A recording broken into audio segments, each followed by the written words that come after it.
El crimen organizado en México se estaría aprovechando de la situación económica de algunas familias para atraer a niños y niñas. Según diferentes organizaciones de derechos humanos, al menos 40 millones de jóvenes podrían caer en las garras de grupos criminales con promesas de dinero y de protección.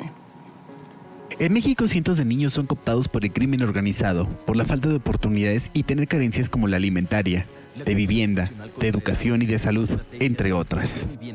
Aun y cuando las cifras del Consejo Nacional de Evaluación de la Política de Desarrollo Social indican que la pobreza extrema ha disminuido, para los expertos en el cuidado de los niños, la prioridad debe ser sacarlos de la pobreza extrema como el primer paso de un cuidado integral. Estos jóvenes son los que están generando hoy familias de adolescentes, padres adolescentes que vuelven a generar este círculo de la pobreza, ¿no? Son estos jóvenes que abandonan las escuelas, que abandonan las familias, que se van a trabajar, que migran, que se embarazan de forma muy temprana, que son el foco de las organizaciones delictivas que los atraen. Y es que la población en esta situación se dedica a actividades fuera de la legalidad para atender sus necesidades alimentarias. Estadísticas del INEGI muestran que en el país viven 41.5 millones de niños que podrían integrarse a las filas de la delincuencia por sus carencias. La capacidad de ingreso de las familias ha disminuido incluso hasta el 100%. Lo que hace 20 años compraban con cierto salario, ahora requieren 2 o 2.3 salarios para poderlo comprar. Entonces eso implica más gente de la casa trabajando, menos calidad de las cosas que se compran en la casa y obviamente esto afecta a niños y niñas. Los años pasan y los padres de familia anhelan que sus hijos dejen atrás la barrera de la pobreza extrema, pues se dan cuenta que infancia es destino, pero el dinero no alcanza y como consecuencia el desarrollo se ve truncado. Un indicador que se llama índice de tendencia laboral de la pobreza. Y ahí lo único que entra es el esfuerzo laboral de las personas. Y lo que hemos dicho como Coneval en los últimos años, yo diría, es que este indicador está viendo que la posibilidad de comprar una canasta alimentaria con ese esfuerzo del ingreso laboral ha ido bajando. La canasta alimentaria y no alimentaria va subiendo de precio cada mes. Organismos tanto nacionales como internacionales han coincidido que el drama de los niños en situación de pobreza no solo termina con otorgarles becas alimentarias, sino en generar planes de acompañamiento para que cursen por completo la escuela y así alcancen un trabajo alejado de la salida fácil que es el crimen organizado. Desde México para NTN 24, Víctor Blázquez. A esta hora establecemos contacto en Ciudad de México con María Ampudia. Ella es presidenta de la Fundación Y Quién Habla por Mí. Además es consejera del Consejo Consultivo de la Comisión Nacional de Derechos Humanos en México. Un buen día. Gracias por acompañarnos. Laura, un honor y un abrazo con mucha humildad a todo tu público. Muchísimas gracias por dejarnos acceder a ellos. Gracias a usted por estar con nosotros. Estamos hablando de cifras alarmantes. Al menos 40 millones de niños o de jóvenes son los que podrían caer en las garras de estos grupos ilegales. Esto sin tener en cuenta los que ya están, los que ya han sido persuadidos. ¿Esto qué es lo que está evidenciando en México? Que el gobierno no está tomando las medidas correspondientes y que pierde en su lucha contra estos grupos ilegales. ¿Se le salió el tema de las manos? Está definitivamente, completamente fuera de las manos. Mira, antes que nada te quiero decir que este tema de la trata de personas, que tú sabes que el final o el fin de todo tratante pues es la explotación del ser humano. ¿Qué es lo que está sucediendo? Bueno, pues que están viendo en los niños y las niñas pues grandes cantidades de dinero para recibir en cuanto al peor el peor crimen que puede haber, que es la explotación. En México tenemos pues la gran fatalidad de que nuestros niños más pequeños, te estoy hablando de niños de primera infancia, pues hoy por hoy están siendo robados, están siendo secuestrados para someterlos pues a las peores calamidades. ¿A qué me refiero? Me refiero a que por ejemplo, tenemos en México, por desgracia, pues un primerísimo lugar como explotadores sexuales.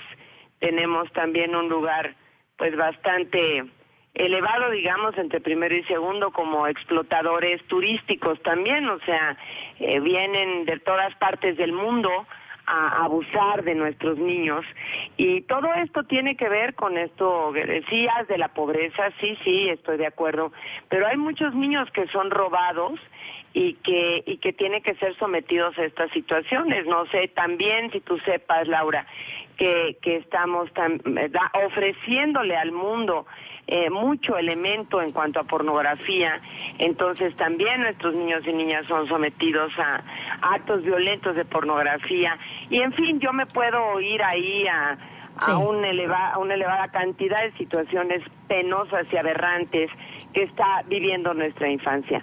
Ahorita lo más grave con lo que se encuentra nuestro país, pues es que tenemos muchas recomendaciones en cuanto a la ONU por los convenios que hemos firmado y que no hemos respetado y que no hemos sabido sacar adelante.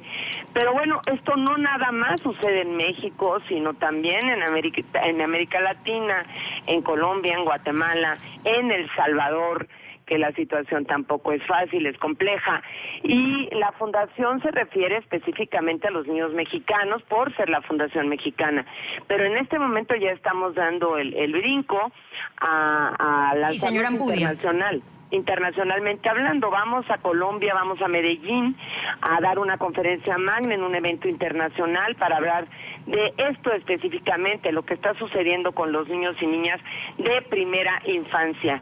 Como tú debes ya saber, esto del transporte de órganos, de las células de los niños que les quitan su sangre, desgraciadamente en este momento estamos descubriendo que tenemos fábricas de bebés.